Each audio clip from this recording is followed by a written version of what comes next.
Here's some amazing YouTube advice from 10 very successful YouTubers. Let's get into number 1. Any of you listening, if you, especially if you have 0 videos on your channel, your first video is not going to get views, period. It's not. Your first 10 are not going to get views. I can very confidently say that.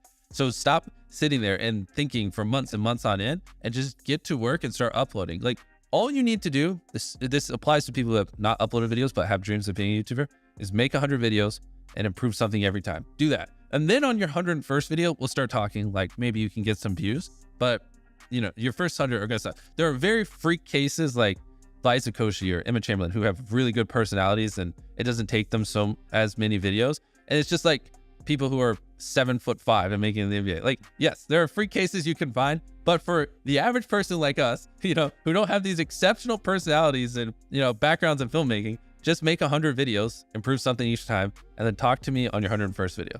Well, the improve something each time is the tricky one. How do you improve something each time? The second one, just, I don't know, put more effort into the script. The third one, try to learn a new editing trick. The fourth one, try to figure out a way that you can have better inflections in your voice. The fifth one, try to, you know, study a new thumbnail tip and implement it. The sixth one, try to figure out a new title. There's infinite ways. That's the beauty of content creation online. There's literally infinite ways, from the coloring to the frame rate, to the editing, to the filming, to the production, to the jokes, to the pacing, to every little thing can be improved, and they can never not be improved. There's literally no such thing as a perfect video. Don't really worry about what your niche is. Like, people get hung up on this, like, I don't know what to make videos about.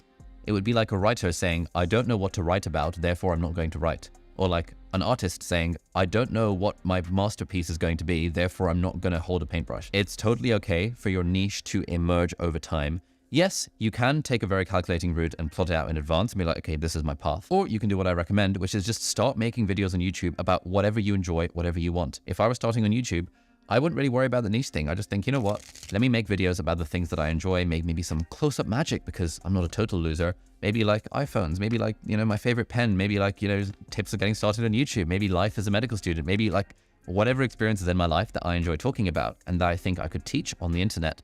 That is the stuff I would start making videos about. And over time, as you start making videos about things that you enjoy, the audience starts to resonate with some of those things. And so your niche ends up emerging over time.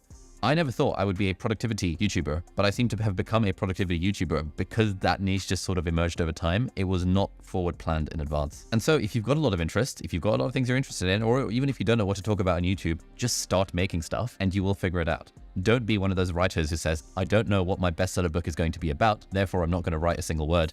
It's the same with YouTube.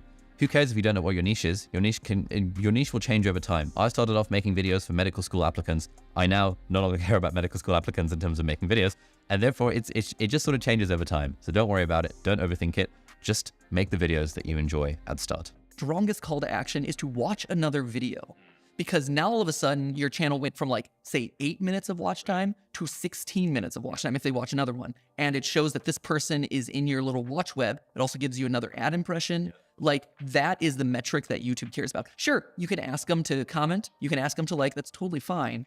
But watching another video exposes them to more of your content and shows YouTube, I am a channel that keeps people on this platform for 16 minutes rather than just 8 minutes. Yep, that's incredibly well said. And for everyone listening, 2 call to actions. It sounds like one in the first third, then maybe the like. You don't want to ask them to watch another video and leave your current one. Yes. And the outro, just to clarify, is watch another. Correct, yes. As opposed to decision fatigue of like, watch, comment, subscribe. Yeah, people don't do any of those. It's a meaningless call to action. Patty Galloway was talking about the ideas of your video, and then he was also talking about the titles. When it comes to ideas, and this is something we do, I just don't think we've talked about it enough. No, for sure. He said to think of 100 ideas, bring it down to the top 10, and then choose one. He goes, I can't believe when people think of one video idea and they just go and make it. Keep in mind, he's working with like Mr. Beast. He's working with people who require a like killer video idea. The point is, ideas matter so much on YouTube. Start with volume and then work your way in to the best ones. You know, transitioning from a video idea to actually landing on a title. When Patty was talking about titles, it's just crazy how just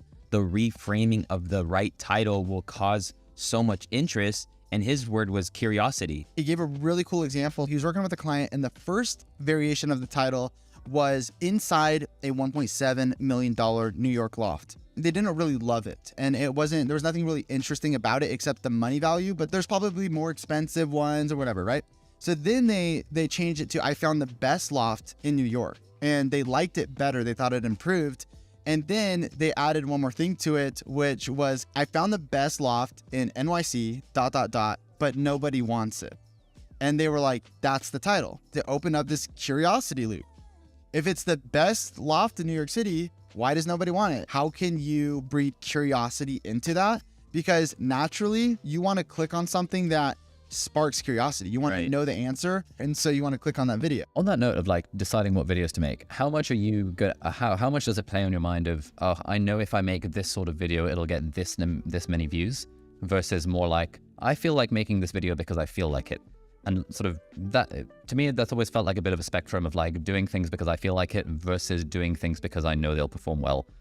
How do you think about sort of videos along that spectrum? Yeah, so I think this is super lucky that the videos that I know will do well are the most interesting to me also, because they're about probably a piece of tech that is so cool that I want to check it out anyway, right? So on one half, it's like, what videos will do well? It's the hottest gadgets, the most impressive new things that people haven't seen before, collaborations with really cool, interesting people. Those I know before we make them are like, oh, those are going to do pretty well.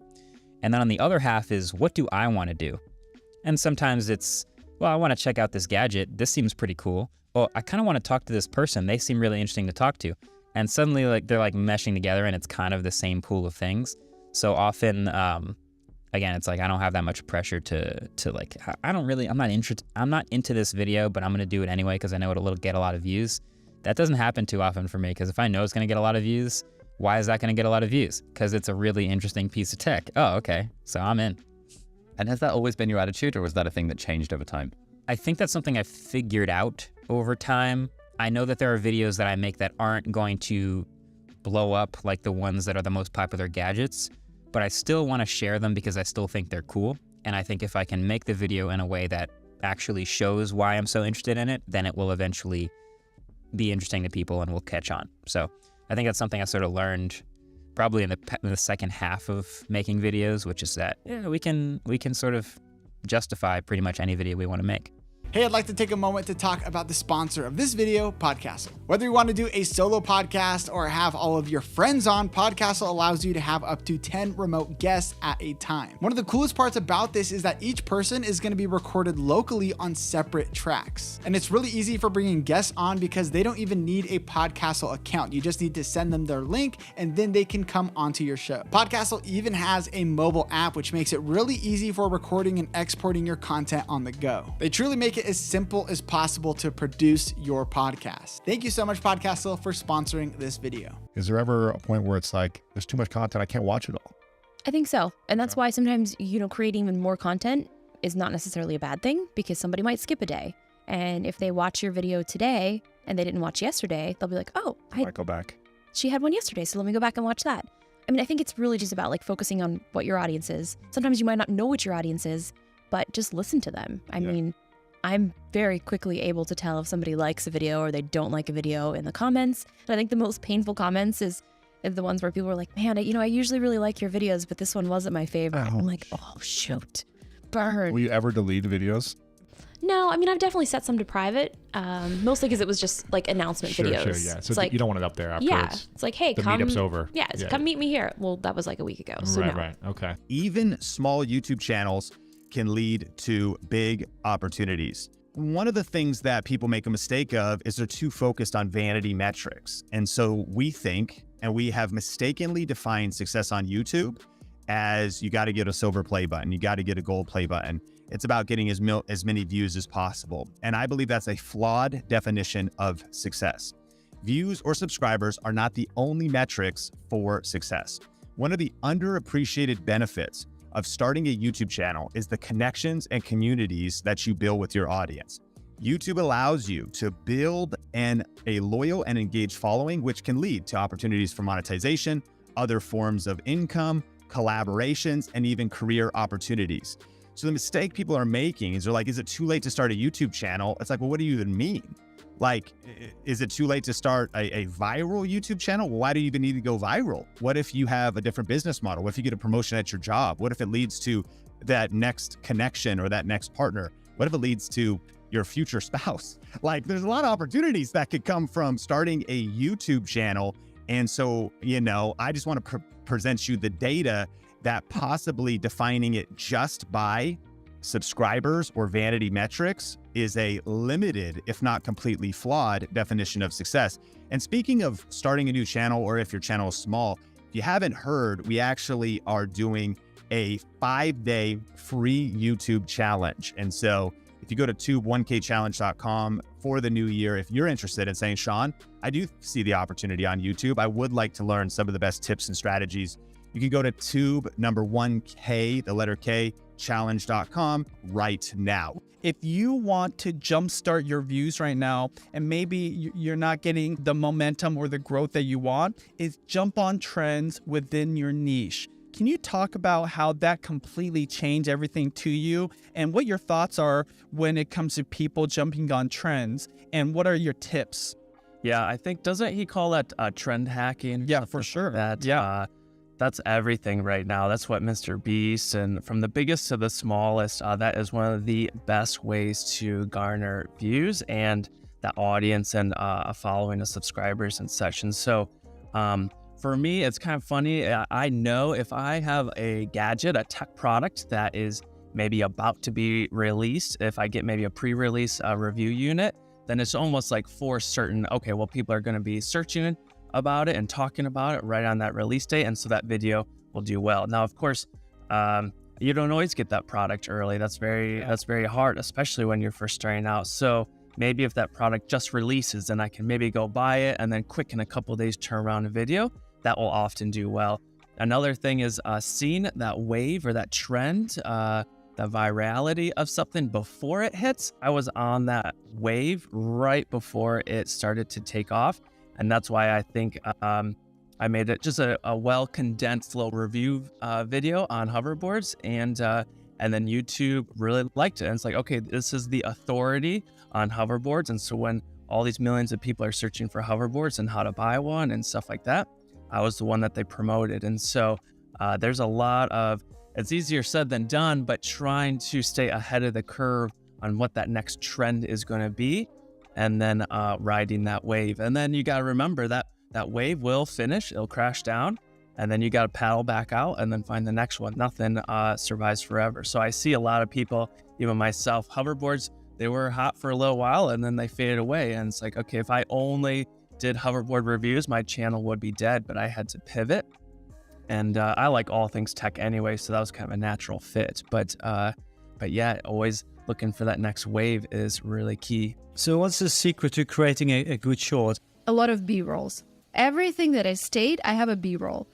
And then the doctor came in with this interesting device, and I show the device. So every phrase has to be supported by footage that shows what's going on. And the more relevant the footage is, the better it is for the video. They have to be as relevant as possible, because sometimes we go to Shutterstock and we're talking about, a lot of students in the US, and then we have these faces that we've seen everywhere, like plastic acting, I don't know. You see, they're not relatable because they're actors and the production quality is amazing. But this is not what works for shorts. Something that's raw, something that is filmed with an iPhone, maybe worse quality. This is what people are looking for in that type of content. We experimented a lot with repurposed videos from YouTube. You can just tell that this video was not made for shorts. And you're like, why should I bother if the creator didn't bother creating a short specific video? And we noticed that once I switched to creating content specifically for short videos, that the traction has been tremendous. There's such a tendency, especially in a world where you're able to count your views in real time, that if it doesn't work today, it's never going to work. And, I talked to Jimmy, Mr. Beast, about this a lot. And that guy spent 7 years making videos before he had one that broke 1,000 views or something extraordinary like that. And now he's doing 1 billion views a month.